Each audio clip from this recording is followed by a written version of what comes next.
الحمد لله حمدا وشكرا لله صلاة وسلاما على رسول الله وعلى آله وصحبه ومن اللهم صل على محمد وعلى آل محمد فيا أيها الحاضرون أوصيني نفسي وإياكم بتقوى الله فقد فاز المتقون.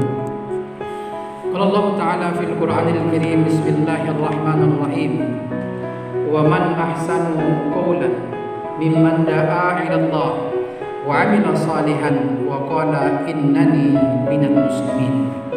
Sadaqallahul azim wa sadaqa rasulun nabiyul karim walhamdulillahi rabbil alamin. Ma'asyiral muslimin, saudaraku jemaah yang dimuliakan oleh Allah, izinkanlah kami pada kesempatan yang singkat ini mengetengahkan khutbah kita yang berjudul dakwah itu adalah kewajiban Islam yang tiada batas. Ma'asyiral muslimin, saudaraku jemaah yang dimuliakan oleh Allah, salah satu keistimewaan agama kita, agama Islam dibandingkan dengan agama-agama lain, salah satu keistimewaan agama kita, agama Islam dibanding dengan ideologi-ideologi lain, maka sesungguhnya Islam itu mewajibkan kepada segenap kaum muslimin, mewajibkan kepada kita semua agar kita punya rasa tanggung jawab terhadap sesama saudara kita. Bahkan kita harus punya rasa tanggung jawab terhadap segenap umat manusia, di mana bentuk daripada rasa tanggung jawab inilah yang kita sebut dengan istilah dakwah. Dakwah sudah kita ketahui adalah merupakan ajakan menuju jalan Allah Subhanahu wa taala, menyerukan kepada yang ma'ruf dan mencegah daripada kemungkaran, bahkan membawa manusia dari sebuah kegelapan jahiliyah menuju terhadap sebuah cahaya yang ada di dalam agama Islam. Oleh karena itulah saudaraku kaum muslimin yang dimuliakan oleh Allah, inilah yang menjadi penyebab mengapa itu dakwah menjadi sebuah kewajiban bagi kita semua. Maka oleh karena itu setiap pribadi muslim yang sudah balik dan berakal, baik dia laki-laki ataupun wanita, maka diperintahkan oleh Allah Subhanahu wa taala untuk menjalankan aktivitas dakwah ini. Itulah yang disebutkan oleh Allah Subhanahu wa taala di dalam Al-Qur'an. Apa kata Allah? Falidzalik, oleh karena itulah, fad'u, berdakwahlah kalian, wastaqim, istiqomah kalian, kama umirta, sebagaimana yang telah diperintahkan kepada kalian. Wala tattabi' ahwa'ahum, dan janganlah kamu mengikuti hawa nafsu mereka. Bahkan di ayat lain, saudaraku kaum muslimin yang dimuliakan oleh Allah, Allah Subhanahu wa taala juga menyebutkan ud'u ila sabili rabbika bil hikmah. Serulah manusia ke jalan Tuhanmu dengan hikmah, wal mau'izatil hasanah, dan dengan pelajaran-pelajaran yang baik, wajadilhum, dan juga debatlah mereka, sanggahlah mereka, billati hiya ahsan, dengan debat cara-cara yang baik. Inilah dari beberapa ayat yang disebutkan oleh Allah Subhanahu wa taala dalam Al-Qur'an. Bahkan Rasulullah SAW menyatakan kepada kita tentang wajibnya dakwah kita lakukan setiap individu kita. Rasulullah mengatakan dalam sebuah riwayat, "Balighu anni walau ayat." Sampaikanlah dariku yang datang dariku, kata baginda Rasul, walaupun hanya satu ayat. Makanya oleh karena itulah Rasulullah SAW mengatakan bahwasanya inti daripada agama Islam ini, inti daripada agama kita itu adalah nasihat. Yang nasihat itu adalah satu bagian daripada dakwah. Makanya Rasulullah SAW mengatakan ad-dinun nasihah, agama ini, intinya dari agama Islam ini adalah nasihat. Nah, oleh karena itulah saudaraku kaum muslimin yang dimuliakan oleh Allah, ketika setiap individu kita diwajibkan untuk menjalankan aktivitas mulia ini, yaitu untuk menjalankan aktivitas dakwah amrun bil ma'ruf wa nahyun 'anil munkar, maka oleh karena itulah tugas dan kewajiban untuk berdakwah itu adalah berlaku umum kepada seluruh segenap umat muslim yang ada di dunia ini, tanpa memandang profesinya apa. Tidak harus kita pandang status sosialnya apa, tidak harus kita lihat berapa tinggi ilmunya, baru dia boleh berdakwah. Makanya oleh karena itu dakwah itu bukan hanya tugas dan kewajiban orang-orang yang mendapatkan label ustadz, label ulama, ataupun label dai. berdakwah itu nggak harus punya sertifikat dai. Nah, oleh karena itulah saudaraku kaum muslimin yang dimuliakan oleh Allah, ketika ada program berdakwah yang harus bersertifikat, maka ini sesungguhnya jelas-jelas merupakan pengaburan terhadap esensi Islam dan juga menghalangi apa yang disebut dengan aktivitas amrun bil ma'ruf wa nahyun anil munkar. Saudaraku, jemaah-jemaah yang dimuliakan oleh Allah Subhanahu wa taala, maka oleh karena itu kita harus ingat bahwasanya seluruh kita umat Islam ini adalah merupakan penyambung tugas baginda Rasulullah sallallahu alaihi wasallam. Apa tugas baginda Rasulullah? Itu adalah untuk menyampaikan risalah dakwah kepada segenap umat manusia yang ada di dunia ini. Ini adalah merupakan aktivitas yang sangat mulia, aktivitas yang sangat istimewa, dan aktivitas yang sangat agung di sisi Allah Subhanahu wa taala. Makanya Allah di dalam Al-Qur'an menyebutkan kepada kita, mengingatkan kita seluruh segenap kaum muslimin yang ada. Apa kata Allah? Wa man ahsanu qawlan. Perkataan siapakah yang paling ahsan? Perkataan siapakah yang paling baik? Mimman da'a ila Allah, daripada perkataan seorang yang mengajak manusia kepada Allah, ke jalan Allah Subhanahu wa taala. Wa amila salihah, dan daripada perkataan orang-orang yang beramal saleh. Wa qala innani minal muslimin, dan mereka mengatakan sesungguhnya aku termasuk dari orang-orang yang berserah diri kepada Allah Subhanahu wa taala. Ini adalah salah satu ayat yang menjelaskan kepada kita betapa mulianya, agungnya aktivitas menyeru kepada kebaikan dan mencegah daripada kemungkaran.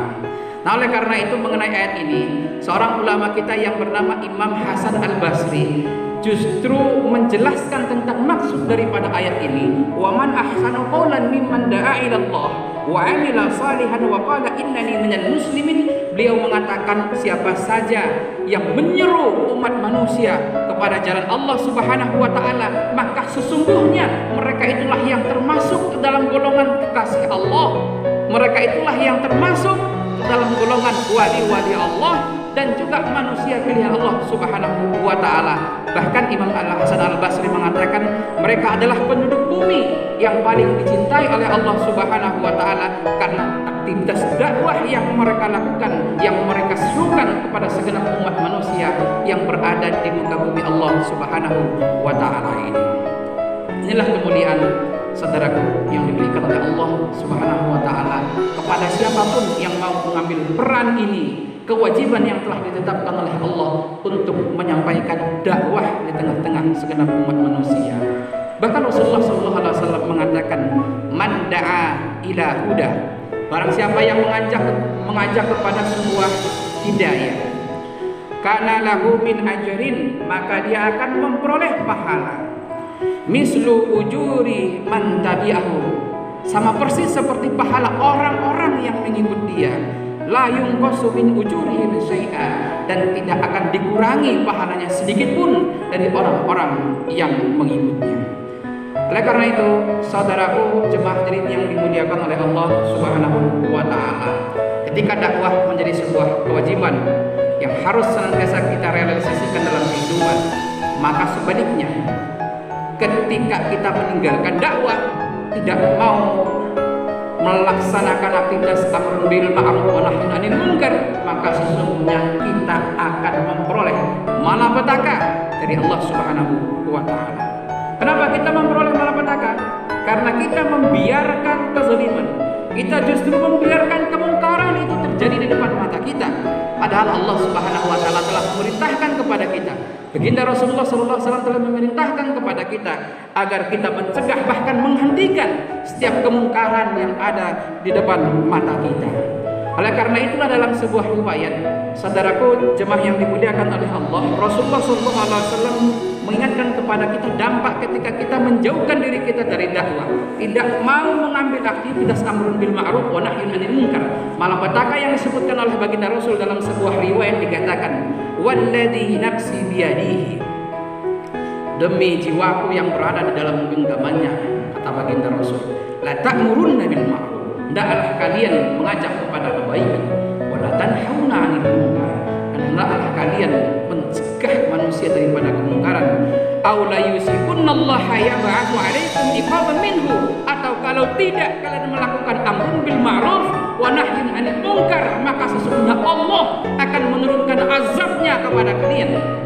Summa tad'unahu fala yastajibuna lakum. Kemudian kalau kalian berdoa, meminta, memohon kepada Allah, maka tidak akan diampunkan oleh Allah, tidak akan dikabulkan oleh Allah Subhanahu wa taala. Inilah malapetaka itu. Saudara kaum muslimin dimuliakan oleh Allah, ketika kita meninggalkan aktivitas mulia ini, aktivitas dakwah amrun bil ma'ruf wa nahyun 'anil munkar, kita akan memperoleh malapetaka, azab dari Allah Subhanahu wa taala. Maka dalam hadis ini jelas disebutkan kepada kita hanya ada dua pilihan. Kalau kita tidak memilih dakwah, berarti kita memilih diazab oleh Allah. Kita memilih agar doa-doa kita tidak dikabulkan dan tidak didengarkan oleh Allah. Oleh karena itu, ketika kita justru meninggalkan dakwah ini, meninggalkan kewajiban amrun bil ma'ruf wa nahyun 'anil munkar, maka sesungguhnya malapetaka yang ada datang kepada kita, azab Allah yang akan turun kepada kita, bahkan doa-doa kita tidak akan terkabul oleh Allah Subhanahu wa taala.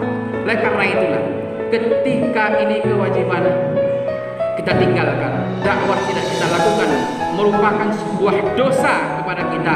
Apalagi menghalangi dakwah, menghalangi orang untuk menyampaikan kebenaran, menghalangi orang untuk menyampaikan ceramah karena tidak ada sertifikat dai-nya.